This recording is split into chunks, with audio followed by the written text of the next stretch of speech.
ವೆಜ್ನಿಂದ ನಾನ್ ವೆಜ್ವರೆಗೂ, ಕಾಯಿಯಿಂದ ಹಣ್ಣಿನವರೆಗೂ, ಎಲೆಕೋಸಿನಿಂದ ಹೂಕೋಸಿನವರೆಗೂ ನಾನಾ ರೀತಿಯ ಬಗೆಯ ಬಿರಿಯಾನಿಗಳನ್ನು ನೋಡಿರ್ತೀವಿ. ಹಾಗೆ ಇವತ್ತು ಹಲಸಿನಕಾಯಿ ಬಳಸಿ ಹಲಸಿನಕಾಯಿ ಬಿರಿಯಾನಿ ಮಾಡೋದು ಹೇಗೆ ಎಂದು ತೋರಿಸ್ತೀವಿ ನೋಡಿ. ಎಲ್ಲರಿಗೂ ನಮಸ್ಕಾರ ವೀಕ್ಷಕರೇ, ನಾನು ನಿಮ್ಮ ಪ್ರೀತಿಯ ಸನಾತನಿ. ನೀವು ನೋಡ್ತಾ ಇದ್ದೀರಾ ಸಿರಿ ಕನ್ನಡ ವಾಹಿನಿಯ ಸಿರಿ ಭೋಜನ ಕಾರ್ಯಕ್ರಮ. ವೀಕ್ಷಕರೇ, ನಾವು ಪ್ರತಿದಿನ ಏನಾದರೂ ಒಂದು ಹೊಸದನ್ನು ಕಲಿತಾನೇ ಇರಬೇಕು. ಅಂದರೆ ನಾವು ಅಪ್ಡೇಟ್ ಆದಾಗೆ. ಹಾಗೆ ಒಂದು ಹೊಸ ರೆಸಿಪಿನ ಕಲೀಲೇಬೇಕು ಅಂದರೆ ನಮ್ಮ ಸಿರಿ ಭೋಜನನ ನೋಡಲೇಬೇಕು. ಬನ್ನಿ ಹಾಗಾದರೆ ಇವತ್ತಿನ ನಮ್ಮ ಸಂಚಿಕೆಯನ್ನು ಪ್ರಾರಂಭ ಮಾಡೋಣ. ಮೊದಲಿಗೆ ವೆಲ್ಕಮ್ ಮಾಡಬೇಕು ನಮ್ಮ ಶೆಫ್ ಅವ್ರನ್ನ. So please welcome chef Krishnan. Hi. Hello sir, ನಮಸ್ಕಾರ. ನಮಸ್ಕಾರ. ಪ್ರತಿ ಸಂಚಿಕೆಯಲ್ಲೂ ಎಲ್ಲರಿಗೂ ಇಷ್ಟ ಆಗುವಂಥ ಒಂದು ಅಡುಗೆಗಳನ್ನು ಹೇಳ್ಕೊಡ್ತಾ ಬಂದಿದ್ದೀರಾ. ಹೌದು. ಇವತ್ತು ಯಾರಿಗೆ ಇಷ್ಟ ಆಗ್ಬೋದು ನೀವು ಮಾಡೋ ಅಡುಗೆ? ಇವತ್ತು ಸಾಮಾನ್ಯವಾಗಿ ಎಲ್ಲರಿಗೂ ಇಷ್ಟ ಆಗುತ್ತೆ, ಯಾಕೆಂದರೆ ಇದೊಂಥರ ಮೇಯ್ನ್ ಮೀಲು. ಆಮೇಲೆ ಒಂದು ಸ್ವಲ್ಪ ಡಿಫ್ರೆಂಟ್ ಆಗಿದೆ. ಈಗ ಸೀಸನ್ ಕೂಡ ಹಲಸಿನಕಾಯಿ, ಹಲಸಿನ ಹಣ್ಣು, ಹಲಸಿನಕಾಯಿನ ಉಪಯೋಗಿಸಿ ಒಂದು ಬಿರಿಯಾನಿ ಮಾಡೋಣ ಅಂತ. ಹಲಸಿನಕಾಯಿಯ ಬಿರಿಯಾನಿ, ಹೌದು ಅಲ್ವಾ? ಹೌದು. ಡನ್. ಹಾಗಿದ್ರೆ ಈ ಒಂದು ಅಡುಗೆಗೆ ನೀವು ಏನೇನು ಪ್ರಿಪೇರ್ ಮಾಡ್ಕೊಂಡಿದ್ದೀರಾ? ಸೊ ಹಲಸಿನಕಾಯಿ, ಶುಂಠಿ ಬೆಳ್ಳುಳ್ಳಿ ಪೇಸ್ಟು, ಚಕ್ಕೆ, ಏಲಕ್ಕಿ, ಕೊತ್ತಂಬರಿ ಸೊಪ್ಪು, ನಿಂಬೆ ರಸ, ಗರಂ ಮಸಾಲ, ಅರಿಶಿನ, ಚಿಲ್ಲಿ ಪೌಡರು, ಈರುಳ್ಳಿ, ಟೊಮೆಟೊ, ಮೊಸರು, ಬಾಸ್ಮತಿ ರೈಸ್ ಹಾಗೂ ಹಸಿಮೆಣಸಿನಕಾಯಿ, ಉಪ್ಪು. ಓಕೆ ಸರ್, ಹಾಗಿದ್ರೆ ಅಡುಗೆ ಶುರು ಮಾಡೋಣ ಅಲ್ವಾ? ಖಂಡಿತ. ಸಾಮಾನ್ಯವಾಗಿ ನಾನು ಹೇಳ್ತಾ ಇದ್ದೆ, ಎಣ್ಣೆ ಚೆನ್ನಾಗಿ ಬಿಸಿ ಆದಮೇಲೆ ನಾನು ಒಗ್ಗರಣೆಗೆ ಹಾಕಬೇಕು ಅಂತ ಅಂದ್ಬಿಟ್ಟು ಹೇಳ್ತಾ ಇದ್ದೀನಿ ನಾನು ಸಾಮಾನ್ಯ. ಆದರೆ ಬಿರಿಯಾನಿ ಮಾಡುವಾಗ ಚಕ್ಕೆ, ಲವಂಗ, ಏಲಕ್ಕಿ ಏನೇನು ಮಸಾಲೆ ಪದಾರ್ಥಗಳು ಹಾಕ್ತೀವಿ ಅದೆಲ್ಲ ಎಣ್ಣೆ ಬಿಸಿ ಹಾಕೋಕ್ಕೆ ಮುಂಚೆನೇ ಹಾಕಬೇಕು. ಹೌದಾ? ಹೌದು. ಯಾಕೆ ಅಂತಂದರೆ ಆ ಸಣ್ಣ ಉರಿನಲ್ಲಿ ಅದು ಕುಕ್ ಆಗಬೇಕು, ಆವಾಗ ಅದರ ಪರಿಮಳನ ಬಿಡುತ್ತೆ. ಸೊ ನಾನೊಂದು 2 ಏಲಕ್ಕಿ ಹಾಕ್ಕೊಳ್ತೀನಿ, ಒಂದು ಸ್ವಲ್ಪ ಚಕ್ಕೆ ಹಾಕ್ಕೊಳ್ತೀನಿ, ಪಲಾವ್ ಎಲೆ ಮತ್ತು ಸ್ವಲ್ಪ ಲವಂಗ, ಇಷ್ಟು ಹಾಕಿದ್ದೀನಿ. ಈಗ ಇದೊಂದು ಸ್ವಲ್ಪ ಸ್ಲೋ ಫ್ಲೇಮ್, ಮೀಡಿಯಮ್ ಫ್ಲೇಮ್ನಲ್ಲಿ ಕುಕ್ ಆಗಲಿ, ಅದರ ಪರಿಮಳ ಬರ್ತಾ ಹೋಗುತ್ತೆ. ಯಾಕೆಂದರೆ ಸಾಮಾನ್ಯವಾಗಿ ಏನಂದರೆ ಒಗ್ಗರಣೆ ಹಾಕ್ದಂಗೆ ಅಂದ್ಬಿಟ್ಟು ಹೀಟ್ಗೆ ಇಟ್ಬಿಟ್ಟು ಹಾಕ್ಬಿಡ್ತೀವಿ.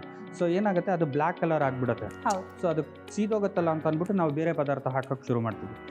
ಆದರೆ ಅದು ಬೆಂದು ಅದರಿಂದ ಫ್ಲೇವರ್ ಹೊರಗಡೆಗೆ ಬರೋದಿಲ್ಲ, ಆ ಮಸಾಲೆ ಪದಾರ್ಥದ ಒಳಗಿರುವಂತಹ ಸತ್ವ ಹೊರಗಡೆಗೆ ಬರೋದಿಲ್ಲ.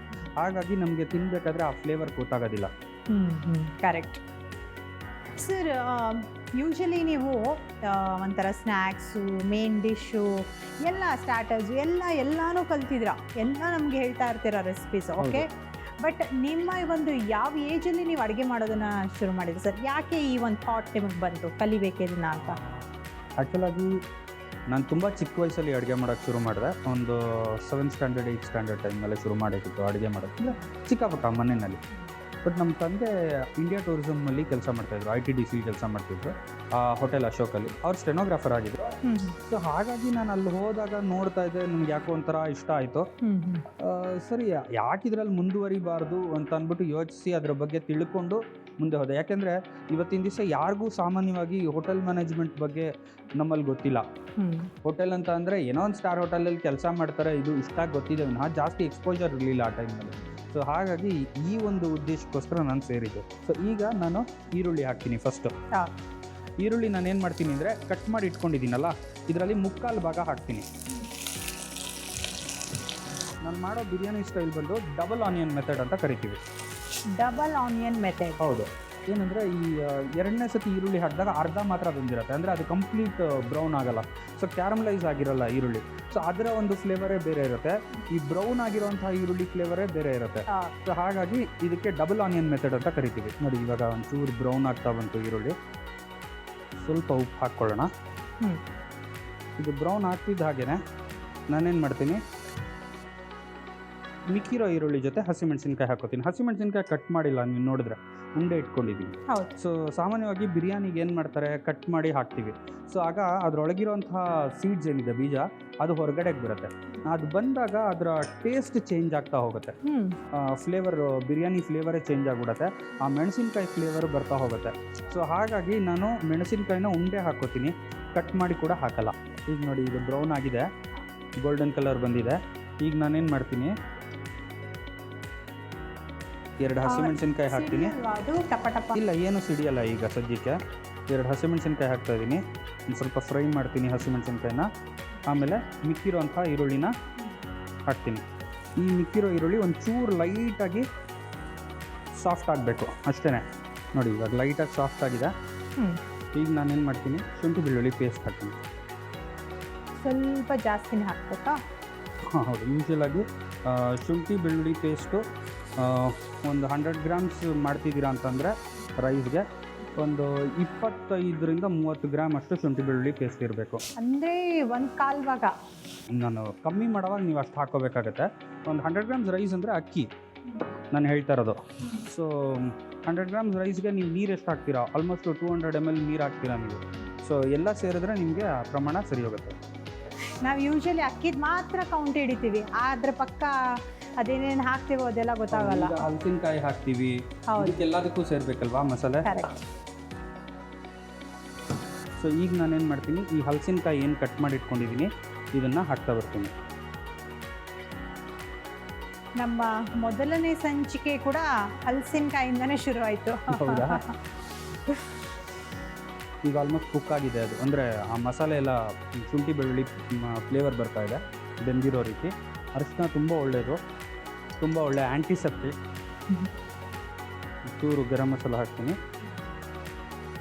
ಈಗ ಎಲ್ಲ ಕಡೆ ನೋಡ್ತೀವಿ ರೈಸ್ ಬಾತ್ ಈ ಥರ ಮಾಡೋದಿದ್ರೆ ಚಕ್ಕೆ ಲವಂಗ ಎಲ್ಲ ಹಾಕಿದ ಮೇಲೂ ಕೂಡ ನಾವು ಗರಂ ಮಸಾಲೆ ಹಾಕ್ತೀವಿ. ಏನಕ್ಕೆ? ನೋಡಿ, ರೈಸ್ ಬಾತ್ ಅನ್ನೋದಕ್ಕಿಂತ 2 ರೀತಿ ಮಾಡ್ತೀವಿ, ಒಂದು ಪುಲಾವ್, ಒಂದು ಬಿರಿಯಾನಿ. ಪುಲಾವ್ ಬಂದ್ಬಿಟ್ಟು it is with whole spices. Whole spices ಅಂತಂದರೆ ಉಂಡೆ ಆಗಿರೋಂತಹ ಒಂದು ಮಸಾಲೆ ಪದಾರ್ಥಗಳು, ಅದನ್ನು ನಾವು ಪುಡಿ ಮಾಡಲ್ಲ ಅಥವಾ ರುಬ್ಬಲ್ಲ. ಅದೇ ಬಿರಿಯಾನಿ ಬಂದ್ಬಿಟ್ಟು ನಾವು ರುಬ್ಬಿರ್ತಕ್ಕಂಥ ಮಸಾಲೆ ಪದಾರ್ಥಗಳನ್ನು ಉಪಯೋಗಿಸ್ತೀವಿ. ಸೊ ಅದರ ಮಸಾಲೆ ಜಾಸ್ತಿ ಇರುತ್ತೆ, ಫ್ಲೇವರ್ ಜಾಸ್ತಿ ಇರುತ್ತೆ. ಸೊ ಹಾಗಾಗಿ ನಾವು ಇದರಲ್ಲಿ 2 ರೀತಿ ಅದನ್ನು ಉಪಯೋಗಿಸ್ತೀವಿ, ಫ್ಲೇವರ್ ಜಾಸ್ತಿ ಇರಬೇಕು ಅಂತ ಅಂದ್ಬಿಟ್ಟು. ನೋಡಿ ಇವಾಗ ಆಲ್ಮೋಸ್ಟ್ ಕುಕ್ ಆಗ್ತದೆ. ಈಗ ಟೊಮೆಟೊ ಹಾಕ್ಕೊಳ್ಳೋಣ. ಓ, ಅದು ಮೇನ್ ಇಂಗ್ರೀಡಿಯೆಂಟ್ ಎಲ್ಲ ಹಾಕಿದ್ಮೇಲೆ ಲಾಸ್ಟಿಗೆ ಟೊಮೆಟೊ. ಹೌದು, ಇಲ್ಲಿದ್ರೆ ಏನಾಗುತ್ತೆ ಅಂದರೆ ಆ ಟೊಮೆಟೊ ಕುಕ್ ಆಗಿಬಿಟ್ಟು ಆ ಟೊಮೆಟೊ ಫ್ಲೇವರೇ ಬಂದ್ಬಿಡುತ್ತೆ. ಈಗ ಮೊಸರು ಹಾಕ್ಕೊಳ್ತೀನಿ ಸ್ವಲ್ಪ. ಅದು ಅನ್ನ ಎಲ್ಲ ಸ್ಮೂತ್ ಆಗಿ ಬರುತ್ತೆ ಅಂತ ಅಲ್ವಾ? ಹೌದು, ಸಾಫ್ಟ್ ಆಗಿ ಬರುತ್ತೆ. ಆಮೇಲೆ ಆ ಟೆಕ್ಸ್ಚರ್ ತುಂಬ ಚೆನ್ನಾಗಿರುತ್ತೆ. ಒಂದು ಸ್ವಲ್ಪ ಕೊತ್ತಂಬರಿ ಸೊಪ್ಪು ಹಾಕ್ತೀನಿ. ಇದಕ್ಕೇನಂದರೆ ನಾವು ಸಪ್ರೇಟಾಗಿ ಏನು ನೀರು ಹಾಕಬಾರ್ದು ಇವಾಗಲೇ. ಸೊ ನಾವು ಅಕ್ಕಿ ಎಷ್ಟು ಹಾಕ್ತೀವಿ ನೋಡಿಕೊಂಡು ನೀರು ಹಾಕ್ಕೊಳ್ಳೋಣ. ಸೊ ಈ ಮಸಾಲೆ ಏನಿದೆ, ಈ ಮಸಾಲೆ ಚೆನ್ನಾಗಿ ಬೇಯಬೇಕು. ಆವಾಗ ನಿಮಗೆ ಇದರಲ್ಲಿ ಚೆನ್ನಾಗಿ ಮಸಾಲೆ ಹೀರ್ಕೊಳ್ಳುತ್ತೆ, ನಿಮ್ಮ ತರಕಾರಿಲೇ ಆಗಲಿ ಅಥವಾ ಹಲಸಿನಕಾಯಿ ಇವಾಗ ಏನು ಹಾಕಿದ್ದೀವಿ ಅದರೊಳಗಡೆ. ಈಗ ಸ್ವಲ್ಪ ಪುದೀನ ಹಾಕ್ಕೊಳ್ಳೋಣ. ಸೊ ನಾವು ಮಸಾಲೆಗೆ ಮಾತ್ರ ಉಪ್ಪು ಹಾಕಿದ್ವಿ ಮೊದಲು, ಈಗ ಒಂದು ಸ್ವಲ್ಪ ಹಲಸಿನಕಾಯಿ ಕೂಡ ಬೇಕು. ಸೊ ಇನ್ನೊಂದು ಸ್ವಲ್ಪ ಉಪ್ಪು ಹಾಕ್ಕೊಳ್ಳೋಣ. ಈಗ ನೋಡಿ ಮಸಾಲೆ ಬೆಂದು ಒಳ್ಳೆ ಫ್ಲೇವರ್ ಬರ್ತಾ ಇದೆ. ಈಗ ಇದಕ್ಕೆ ನೀರು ಹಾಕೋಣ ನಾವು. ಸೊ ನಮ್ಮ ಹತ್ರ ಇವಾಗ 1 ಬೌಲ್ ರೈಸ್ ಇದೆ. ಸೊ ನಾವು ಬಾಸ್ಮತಿ ರೈಸ್ಗೆ 1.5 ಬೌಲ್ ನೀರು ಹಾಕ್ತೀವಿ. ಅದೇನಾದ್ರೂ ಒಂದು ಸ್ವಲ್ಪ ಬಿಸಿ ಈಗ ಸ್ವಲ್ಪ ಕುದಿಬೇಕು. ಸೊ ಈಗ ಉಪ್ಪು ಚೆಕ್ ಮಾಡಿಬಿಡೋಣ. ಈಗ ಕರೆಕ್ಟಾಗಿದೆ, ಬಟ್ ರೈಸ್ ಹಾಕಿದ್ರೆ ನಮಗಿನ್ನೂ ಉಪ್ಪು ಬೇಕಾಗತ್ತೆ. ಈಗ ಅಕ್ಕಿ ಹಾಕ್ಕೊಳ್ಳೋಣ. ಅಕ್ಕಿನ ತೊಳೆದ್ಬಿಟ್ಟು, ಸೊ ನೆನೆಸಿಟ್ಟಿದ್ರೆ ನೀವು ನೀರು ಕಮ್ಮಿ ಹಾಕ್ಕೋಬೇಕಾಗತ್ತೆ. ನೆನೆಸಿಟ್ಟಿಲ್ಲ, ತೊಳೆದ್ಬಿಟ್ಟು ಹಾಗೆ ಇಟ್ಕೊಂಡಿದ್ದೀನಿ ಅಂತಂದರೆ ಸ್ವಲ್ಪ ನೀವು ನೀರು 1.5 ಅಷ್ಟು ಹಾಕ್ಕೋಬೋದು. ಸೊ ಇವಾಗ ನೋಡಿ ಕುದ್ದಿದೆ, ಆ ಮಸಾಲೆ ಎಲ್ಲ ಬೆಂದಿರೋಂಥ ಫ್ಲೇವರ್ ಬರ್ತಾ ಇದೆ. ನಾನು ತೊಳೆದಿರೋಂಥ ಅಕ್ಕಿ ಹಾಕ್ತೀನಿ. ಅಕ್ಕಿ ಹಾಕಿ ಮಿಕ್ಸ್ ಮಾಡ್ತೀನಿ ಫಸ್ಟು. ಸಾಮಾನ್ಯವಾಗಿ ಬಾಸ್ಮತಿ ರೈಸನ್ನ ತೊಳೆದ್ಬಿಟ್ಟು ಒಂದು ಅರ್ಧ ಅವರ್ ನೆನೆಸಿಡ್ತೀವಿ. ನೆನೆಸಿಟ್ರೆ ನೀವು 1ಕ್ಕೆ 1 ನೀರು ಹಾಕಿದ್ರೆ ಸಾಕು. ಈಗ ನಾವು ಇದಕ್ಕೆ ಉಪ್ಪು ಹಾಕೋಣ ಇನ್ನೊಂದು ಸ್ವಲ್ಪ. ಆಮೇಲೆ ಒಂದು ಅರ್ಧ ಹೋಳಷ್ಟು ನಿಂಬೆಹಣ್ಣು ಹಿಂಡ್ತೀನಿ. ಅಂದರೆ ಕುದಿಯೋ ಟೈಮಲ್ಲಿ ನಿಂಬೆಹಣ್ಣು ಹಿಂಡಿದ್ರೆ ಕಹಿ ಆಗಲ್ವಾ ಅಡುಗೆ? ಏನೂ ಆಗಲ್ಲ. ಓಕೆ. ಸೊ ಈಗ ನಾವು ಟೇಸ್ಟ್ ನೋಡೋಣ ಇದ್ರದ್ದು.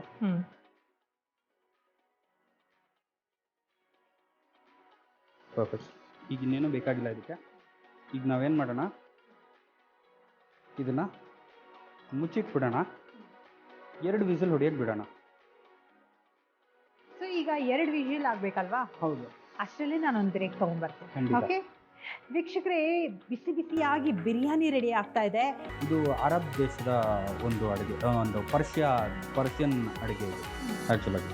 ಸೊ ಅಲ್ಲಿ ಆಕಸ್ಮಿಕವಾಗಿ ಶುರು ಆಯಿತು ಇದು. ಆ್ಯಕ್ಚುಲಾಗಿ ಬಿರಿಯಾನಿ ಅನ್ನೋದು ಆಕಸ್ಮಿಕವಾಗಿ ಶುರುವಾಯಿತು. ಏನಂದರೆ ಅಲ್ಲಿ ಕ್ಷಾಮ ಬಂದಾಗ, ಅಂದರೆ ಬರಗಾಲ ಬಂದಾಗ ರಾಜ ಎಲ್ಲರಿಗೂ ಊಟ ಹಾಕಬೇಕು ಅಂತ ಅಂದ್ಬಿಟ್ಟು ನೋಡ್ತಿದ್ನಂತೆ, ಊಟ ಕೊಡಬೇಕು ಅಂತ. ಸೊ ಅವರು ಸೋಮವಾರಿಗಳಾಗ್ಬಿಡ್ತಾರೆ ಅಂತ ಅಂದ್ಬಿಟ್ಟು ಕಟ್ಟಡ ಕಟ್ಟಿಸಿ ಉರುಳಿಸೋನಂತೆ. ಸೊ ಸುಮ್ಮನೆ ಒಂದು ಕಟ್ಟಡ ಕಟ್ಟಕ್ಕೆ ಹೇಳೋದು ಉರುಳಿಸೋದು ಅಷ್ಟೇ, ಯಾಕೆಂದರೆ ಕೆಲಸ ಮಾಡೋರು ಕೆಲಸ ಮಾಡ್ತಾ ಇರಬೇಕು ಅನ್ನೋದಕ್ಕೋಸ್ಕರ. ಸೊ ಊಟ ಕೊಡಬೇಕಾದ್ರೆ ಅವರು ಊಟದ ವಾಸನೆ ಬರ್ತಿದ್ದಂಗೆ ಎಲ್ಲ ಓಡ್ ಬಂದ್ಬಿಡೋರಂತೆ. ಸೊ ಕೆಲಸ ನಿಲ್ಲಿಸ್ಬಿಡೋರು. ಅದಕ್ಕೆ ಅದು ಗೊತ್ತಾಗಬಾರ್ದು ಅಂತ ಅಂದ್ಬಿಟ್ಟು ಅನ್ನನ ಗ್ರೇವಿನ ಎರಡನ್ನೂ ಒಟ್ಟಿಗೆ ಹಾಕಿ ಲೇಯರಲ್ಲಿ ಅದನ್ನು ಒಂದು ಸೀಲ್ ಮಾಡಿ ಗೊತ್ತಾಗದೇ ಇರೋ ಹಂಗೆ ತೊಗೊಂಡು ಹೋಗ್ತಾ ಇದ್ರಂತೆ. ಸೊ ಆ ಸೀಲ್ ಅದನ್ನು ರಾಜ ಟೇಸ್ಟ್ ಮಾಡ್ತಿದ್ದ ಪ್ರತಿದಿನ, ಯಾಕೆಂದರೆ ಕೆಲಸಗಾರರಿಗೆ ಹೋಗೋದು ಅಂದ್ರೂ ಚೆನ್ನಾಗಿರೋ ಊಟ ಇರಬೇಕು ಅನ್ನೋ ಕಾರಣಕ್ಕೋಸ್ಕರ. ನೋಡಿದಾಗ ಅವ್ನು ಮಾಮೂಲಿ ಮಾಡೋ ಊಟಕ್ಕಿಂತ ತುಂಬ ಚೆನ್ನಾಗಿತ್ತಂತೆ ಅದು ಟೇಸ್ಟ್. ಸೊ ಹಾಗಾಗಿ ಆ ದಮ್ ಕುಕ್ಕಿಂಗ್ ಅನ್ನೋದು ಅಲ್ಲಿಂದ ಸ್ಟಾರ್ಟ್ ಆಯಿತು. ದಮ್ ಕುಕ್ ಅಂತಂದರೆ, ದಮ್ ಅಂದರೆ ಸ್ಟೀಮ್ ಅಂತ, ಕುಕ್ ಅಂದರೆ ಚೋಕಿಂಗ್ ಅಂತ. So you are choking the food with steam, ಅಂದರೆ ಆ ಒಂದು ಹಬೆಯಲ್ಲಿ ಇರೋಂತಹ ಮಸಾಲೆ ಫ್ಲೇವರ್ ಏನಿದೆ ಅದು ಆ ಅನ್ನದೊಳಗಡೆ ಸೇರಬೇಕು. ಸೊ ಅದೇ ಬಿರಿಯಾನಿಯ ಒಂದು ವೈಶಿಷ್ಟ್ಯತೆ. ರೆಡಿ ಆಯ್ತಲ್ವಾ? ನೋಡಿ ಈಗ ಕೂಲ್ ಆಗಿದೆ, ಸ್ಟೀಮ್ ಎಲ್ಲ ಎಳ್ದಿದೆ. ಆದಷ್ಟು ನಾವೇನು ಮಾಡಬೇಕು ಅಂದರೆ ಬಿರಿಯಾನಿನ ಸಾಮಾನ್ಯವಾಗಿ ತುಂಬ ಬಿಸಿಯಾಗಿ ಮಿಕ್ಸ್ ಮಾಡಬಾರ್ದು. ಬಟ್ ಇವಾಗ ನಾನು ಮಿಕ್ಸ್ ಮಾಡಿಬಿಡ್ತೀನಿ. ವಾವ್, ಎಷ್ಟು ಚೆನ್ನಾಗಿ ಕಾಣಿಸ್ತಿದೆ. ಬಿಸಿ ಬಿಸಿಯಾದ ಹಲಸಿನಕಾಯಿ ಬಿರಿಯಾನಿ ರೆಡಿ ಇದೆ. Thank you. ಆಹಾ, ಗಮ್ಮಂತ ಇದೆ ಹಾಗೆ. ಹಾಂ, ಆದರೆ ನೀವು ಫಸ್ಟು ರೀಕ್ಯಾಪ್ ನೋಡ್ಕೊಂಡು ಬನ್ನಿ. ಹಲಸಿನಕಾಯಿ ಬಿರಿಯಾನಿ ಮಾಡುವ ವಿಧಾನ: ಮೊದಲಿಗೆ ಒಂದು ಕುಕ್ಕರ್ಗೆ ಎಣ್ಣೆ ಹಾಕಿ ಬಿಸಿಯಾದ ನಂತರ ಏಲಕ್ಕಿ, ಚಕ್ಕೆ, ಪಲಾವ್ ಎಲೆ, ಈರುಳ್ಳಿ, ಉಪ್ಪು, ಹಸಿಮೆಣಸಿನಕಾಯಿ, ಶುಂಠಿ ಬೆಳ್ಳುಳ್ಳಿ ಪೇಸ್ಟ್, ಕಟ್ ಮಾಡಿದ ಹಲಸಿನಕಾಯಿ ಹಾಕಿ ಚೆನ್ನಾಗಿ ಫ್ರೈ ಮಾಡಿ. ನಂತರ ಅರಿಶಿಣ, ಚಿಲ್ಲಿ ಪೌಡರ್, ಟೊಮ್ಯಾಟೊ, ಮೊಸರು, ಕೊತ್ತಂಬರಿ ಸೊಪ್ಪು, ನೀರು, ಬಾಸುಮತಿ ರೈಸ್ ಹಾಕಿ ನಿಂಬೆ ರಸ ಸೇರಿಸಿ 2 ವಿಸಿಲ್ ಕೂಗಿಸಿದರೆ ಹಲಸಿನಕಾಯಿ ಬಿರಿಯಾನಿ ಸವಿಯಲು ಸಿದ್ಧ. ರೀಕ್ಯಾಪ್ ನೋಡಿದ್ರಲ್ವಾ? ಈಗ ಟೇಸ್ಟ್ ಮಾಡುವಂಥ ಸಮಯ. ನನಗೆ ನೀವು ಒಗ್ಗರಣೆ ಹಾಕ್ತಿರುವಾಗಿಂದಲೇ ಯಾವಾಗ ತಿಂತೀನಪ್ಪ ಅಂತ ಅನಿಸ್ತಾ ಇತ್ತು.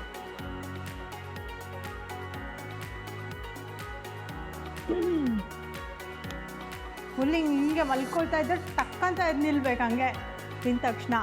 ನಿಜವಾಗ್ಲೂ ಟೇಸ್ಟ್, ಯಾಕಂದರೆ ನಾವು ಏನೇ ತಿಂದರೂ ಟೇಸ್ಟ್ ಇಂಪಾರ್ಟೆಂಟ್. ತುಂಬ ಚೆನ್ನಾಗಿದೆ. Thank you. ಸೊ ನಾನು ಹೇಳಿದೆ ಅಲ್ವಾ, ಟೊಮೆಟೊ ಫಸ್ಟೇ ಯಾಕೆ ಹಾಕಲಿಲ್ಲ ಅಂತ ಕೇಳಿದ್ರೆ, ಟೊಮೆಟೊ ಫಸ್ಟೇ ಹಾಕಿದರೆ ಆ ಟೊಮೆಟೊ ಫ್ಲೇವರ್ ಇದೆಯಲ್ಲ ಅದು ಡಾಮಿನೆಂಟ್ ಆಗಿಬಿಡುತ್ತೆ.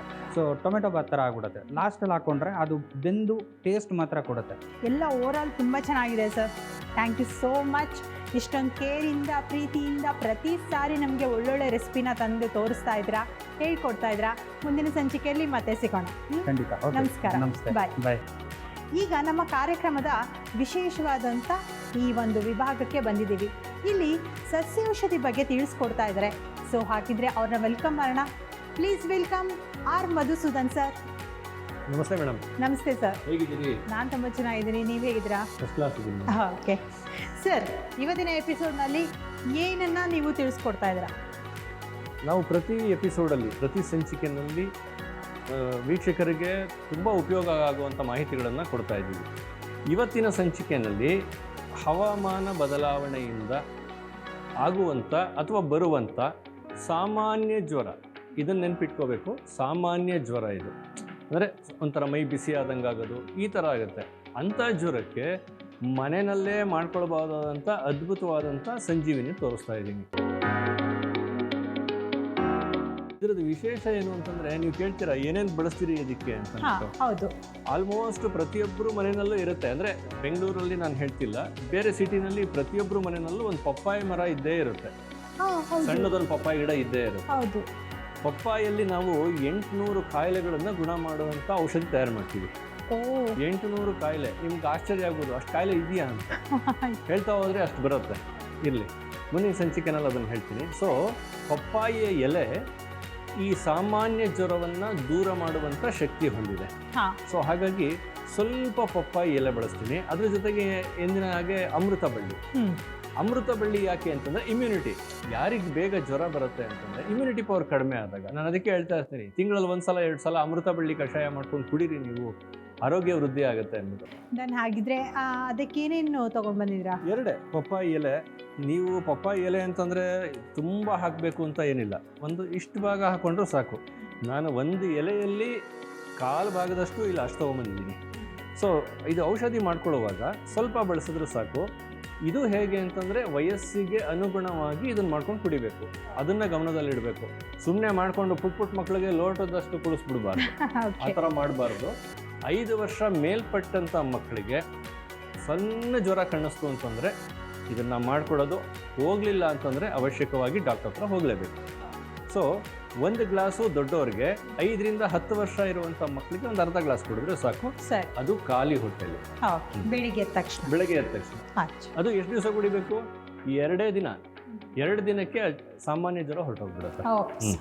ಸೊ ಇವಾಗ ನಾನು ಈ ಪಪ್ಪಾಯಿಯ ಎಲೆಯ ಜ್ಯೂಸ್ ಮಾಡ್ತಾ ಇದ್ದೀನಿ. ಸೊ ಇವಾಗ ನಾನು ಒಂದು ಕಾಲು ಭಾಗದಷ್ಟು ಇಷ್ಟೇಷ್ಟು ಇದಕ್ಕೆ ಬಳಸ್ಕೊಳ್ತಾ ಇದ್ದೀನಿ. ನಾನು ಯಾವಾಗಲೂ ಹೇಳೋ ಹಾಗೆ ಸೊಪ್ಪನ್ನು, ಯಾವುದೇ ಸೊಪ್ಪಾದ್ರೂ ಚೆನ್ನಾಗಿ ತೊಳೆದಿರಬೇಕು. ನಾನು ಇದನ್ನು 3-4 ಸಲ ಅದನ್ನು ತೊಳೆದು ಬಳಸ್ತಾ ಇದ್ದೀನಿ. ಇಷ್ಟು ಸೊಪ್ಪು ಸಾಕು. ಇದ್ರ ಜೊತೆಗೆ ಅಮೃತ ಬಳ್ಳಿಯ ಎಲೆ ಬಳಸ್ತಾ ಇಲ್ಲ, ಬಳ್ಳಿನೇ ಬಳಸ್ತಾ ಇದ್ದೀನಿ. ಸೊ ಒಂದು ಸ್ವಲ್ಪ ನೀರು ಹಾಕ್ಕೊಳ್ಳೋಣ ಇದಕ್ಕೆ.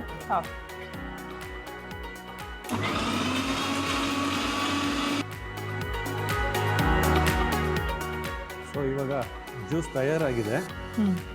ಇದು ತುಂಬ ಕಹಿ ಇರುತ್ತೆ, ಆದರೆ ಈ ಕಹಿ ಆ ಒಂದು ಜ್ವರ ಏನಿದೆ, ಸಾಮಾನ್ಯ ಜ್ವರ ಏನಿದೆ ಅದನ್ನು ದೂರ ಮಾಡೋದಕ್ಕೆ ಅಷ್ಟು ಕಹಿ ಬೇಕೇ ಬೇಕು. ಸೊ ನೋಡಿ, ನಾನು ದೊಡ್ಡವ್ರಿಗೆ ಅಂತ ಮಾಡ್ತಾ ಇರೋದು ಇಷ್ಟು ಪ್ರಮಾಣ ಸಾಕು. ಸಸ್ಯೌಷಧಿಗಳೆಲ್ಲ ಹೇಗೆ ಅಂತಂದರೆ ನೀವು ಲೋಟ, 2 ಲೋಟ, 3 ಲೋಟ ಕುಡಿಯೋ ಅವಶ್ಯಕತೆ ಇಲ್ಲ, ಇಷ್ಟು ಸಾಕು. ಸೊ ಇದರಲ್ಲೇ ನೀವು ಇಷ್ಟು ಪ್ರಮಾಣದಲ್ಲಿ 2 ದಿವಸ, ವಯಸ್ಕರು ದೊಡ್ಡವರು 2 ದಿವಸ ಕುಡಿದ್ರೆ ಸಾಮಾನ್ಯ ಜ್ವರ ಬೇಗ ಕಡಿಮೆ ಆಗುತ್ತೆ. ಚಿಕ್ಕ ಮಕ್ಕಳು ಅಂದರೆ ನಾನು ಹೇಳ್ದಂಗೆ 5 ರಿಂದ 10 ವರ್ಷದ ಮಕ್ಕಳಿಗೆ ಒಂದು ಅರ್ಧ ಸ್ಪೂನ್ ಸಾಕು, ತುಂಬ ಏನು ಬೇಡ. ಸರ್, ಈಗ ಪಪ್ಪಾಯಲ್ಲಿ 2 ಥರದ ವಿಧ ಇದೆ ಅಲ್ವಾ? ಒಂದು ನಾಟಿ, ಒಂದು ಹೈಬ್ರಿಡ್ ಅಂತ. ಸೊ ಯಾವುದು ತುಂಬ ಒಳ್ಳೆಯದು? ಅಲ್ಲ, 2 ಸಸ್ಯದಲ್ಲಿ ಔಷಧೀಯ ಗುಣ ಇದೆ, 2ರಲ್ಲೂ ಇದೆ. ಆದರೆ ನಾಟಿ ಏನು, ನಾವು ಪಾರಂಪರಿಕವಾಗಿ ಬೀಜ ಹಾಕಿದರೆ ಹಾಗೆ ಬಂದ್ಬಿಡುತ್ತೆ ನೋಡಿ, ಅದು ಹಿಂದೆ ದಪ್ಪ ಇರುತ್ತೆ ಕಾಯಿ. ಅದು ಈಗ ನಿಮಗೆ ಹೈಬ್ರಿಡಲ್ಲಿ ಆದರೆ ಇಷ್ಟಿಷ್ಟೇ ಇರುತ್ತೆ, ಪುಟ್ಟ ಇರುತ್ತೆ. ಇದು ಇಷ್ಟು ಉದ್ದ ಇರುತ್ತೆ ಹಳ್ಳಿ ಕಡೆ ಬಿಡುವಂಥ ನಾಟಿ ಪಪ್ಪಾಯಿ ಎಲೆ. ಸೊ ಆ ಪಪ್ಪಾಯಿ ಎಲೆ ಇದು ನಾಟಿದೆ, ಇದು. ಸೊ ನಾಟಿ ಎಲೆನೇ ಬಳಸಿದ್ದೀನಿ. ಇದು ಹೆಚ್ಚು ಪರಿಣಾಮಕಾರಿ. ಅಲ್ಲ ಸರ್, ನೀವು ಪ್ರತಿ ಸಾರಿ ಬಂದಾಗಲೂ ಈ ಥರ ಒಂದು ಸಸ್ಯದ ಬಗ್ಗೆ, ಅದರ ಒಂದು ಗುಣದ ಬಗ್ಗೆ ತಿಳಿಸ್ಕೊಡ್ತಾನೆ ಇದ್ದೀರಾ. ಇದನ್ನೆಲ್ಲ ನೋಡಿದ್ರೆ ನಾವೊಂದು ಚಿಕ್ಕ ಒಂದೇನು ಈ ಥರ ಕಾಯಿಲೆಗಳಿಗೆಲ್ಲ ಡಾಕ್ಟರ್ ಹತ್ರ ಅಂದರೆ ಹೊರಗಡೆ ಆಸ್ಪತ್ರೆಗೆ ಹೋಗೋ ಅವಶ್ಯಕತೆನೇ ಇಲ್ಲ ಅಂತ ಅನಿಸುತ್ತೆ. ಇಲ್ಲ, ಆಸ್ಪತ್ರೆಗೆ ಹೋಗೋದು ಅಂದರೆ ಆರಂಭಿಕ ಹಂತದಲ್ಲಿ 1 ದಿನ 2 ದಿನ ಪ್ರಯೋಗ ಮಾಡಬೇಕು. ಗುಣ ಆಯಿತು ಅಂದರೆ ಹೋಗೋಕೆ, ಇಲ್ಲ ಅಂತಂದರೆ ಆವಾಗ ಡಾಕ್ಟರ್ ಹತ್ರ ಹೋಗ್ಬೇಕು. ಅದೇ ಹೇಳಿದ್ದು ನಾನು, ಚಿಕ್ಕ ಒಂದೇನಿದೆ ಅದನ್ನೆಲ್ಲ ನಾವು ಇಲ್ಲೇ ಈ ಥರ ಪರಿಹಾರ ಮಾಡ್ಕೋಬೋದು. ಖಂಡಿತ ಇದರಲ್ಲಿ ಬಹಳಷ್ಟು ಬೇಗ ಪರಿಹಾರ ಸಿಗುತ್ತೆ. ಯಾಕೆಂದರೆ ಸೈಡ್ ಎಫೆಕ್ಟ್ಸ್ ಇಲ್ಲ. ನಮ್ಮ ಸಸ್ಯೌಷಧಿ ಸಿದ್ಧಾಂತ ಏನು ಹೇಳುತ್ತೆ ಅಂದರೆ, ಇದನ್ನು ನೀವು ಕುಡಿದ್ರೆ ನಿಮ್ಮ ಕಾಯಿಲೆ ಗುಣ ಆಯಿತು ಅಂತಂದರೆ ಅದು ಔಷಧಿಯಾಗಿದೆ, ಗುಣ ಆಗಲಿಲ್ಲ ಅಂದರೆ ಅದು ಆಹಾರ ಅಂತ. Okay sir, thank you so much. ಹಾಗಿದ್ರೆ ನಾನು ಕುಡಿಲಾ? ಟೇಸ್ಟ್ ಮಾಡಿ. ಓಕೆ. ಸ್ವಲ್ಪ ಕಹಿ ಇರುತ್ತೆ, ಆದರೆ ಕಹಿ ಅಂತ ಅನ್ಕೋಬಾರ್ದು. ನಾನು ಹೇಳಿದ್ನಲ್ಲ, ಕಾಯಿಲೆ ಗುಣ ಆಗಬೇಕು, ಜ್ವರ ಹೋಗಬೇಕು ಅಂತಂದರೆ ಸ್ವಲ್ಪ ಕುಡಿದ್ರೆ ಏನು ತೊಂದರೆ ಇಲ್ಲ.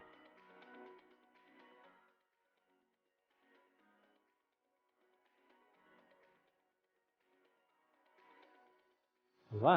ಸ್ವಲ್ಪ ಕಹಿ ಇದೆ. ಯಾಕೆ ಅಂದರೆ ಪಪ್ಪಾಯಿಯ ಎಲೆ ಕೂಡ ಕಹಿ, ಅಮೃತ ಬಳ್ಳಿನೂ ಕಹಿ. ಒಂದು ನಾನು ಯಾವಾಗಲೂ ಹೇಳ್ತಾ ಇರ್ತೀನಿ ನಿಮಗೆ, ಯಾವುದು ಕಹಿ ಇರುತ್ತೋ ಅದು ಹೆಚ್ಚು ಎಫೆಕ್ಟಿವ್ ಆಗಿರುತ್ತೆ, ಸಿಹಿ ಆಗಿರೋದು ಅಷ್ಟು ಎಫೆಕ್ಟಿವ್ ಆಗಿರುತ್ತೆ. But thank you so much sir. ಯಾಕಂದರೆ ಬಿಸಿಲಲ್ಲಿ ಹೋದರೂ ಕೆಲವೊಂದ್ಸರಿ ನಮ್ಗೆ ಜ್ವರ ಬರುತ್ತೆ, ಥಂಡಿ ಆದ್ರೂ ಜಾಸ್ತಿ ಜ್ವರ ಬರುತ್ತೆ. ಸೊ ಹಾಗಾಗಿ ಒಳ್ಳೆ ಒಂದು ವಿಷಯನ ತಿಳಿಸ್ಕೊಟ್ಟಿದ್ದೀರಾ. ಹಾಗಿದ್ರೆ ಮುಂದಿನ ಸಂಚಿಕೆಯಲ್ಲಿ ಮತ್ತೆ ಸಿಗೋಣ ಸರ್. ಖಂಡಿತ. Okay, thank you. ನಮಸ್ತೆ. ಓಕೆ ವೀಕ್ಷಕರೇ, ಇವತ್ತಿನ ಸಂಚಿಕೆಯಲ್ಲಿ ಎಷ್ಟು ವೆರೈಟಿ ಆಗಿತ್ತು ಫುಡ್ಡು, ಅದರ ಇತಿಹಾಸ ಕೂಡ ತಿಳ್ಕೊಂಡ್ವಿ. ಹಾಗೆ ಆರೋಗ್ಯಕರವಾದಂಥ ಒಳ್ಳೊಳ್ಳೆ ಟಿಪ್ಸ್ ಕೂಡ ನಮಗೆ ತಿಳಿತು. ಪ್ರತಿ ಸಂಚಿಕೆಯಲ್ಲೂ ಇದೇ ಥರ ವಿಶೇಷವಾದಂಥ ಒಂದು ಒಳ್ಳೊಳ್ಳೆ ಸಂಗತಿಗಳನ್ನು ನಿಮಗೆ ತಿಳಿಸ್ತಾ ಇದ್ದೀವಿ, ಒಳ್ಳೊಳ್ಳೆ ರೆಸಿಪಿನ ನಿಮಗೆ ಕೊಡ್ತಾ ಇದ್ದೀವಿ. ಹಾಗೆ ಮುಂದಿನ ಸಂಚಿಕೆಯಲ್ಲಿ ಮತ್ತೆ ಹೊಸ ರೆಸಿಪಿಯೊಂದಿಗೆ 12:30ಕ್ಕೆ ನಿಮ್ಮ ಮನೆಗೆ ಹಾಜರಾಗ್ತೀನಿ. ನೀವು ನೋಡ್ತಾ ಇದ್ದೀರಾ ಸಿರಿ ಕನ್ನಡ ವಾಹಿನಿಯ ಸಿರಿ ಭೋಜನ. ಮತ್ತೆ ಸಿಗೋಣ. ನಮಸ್ಕಾರ.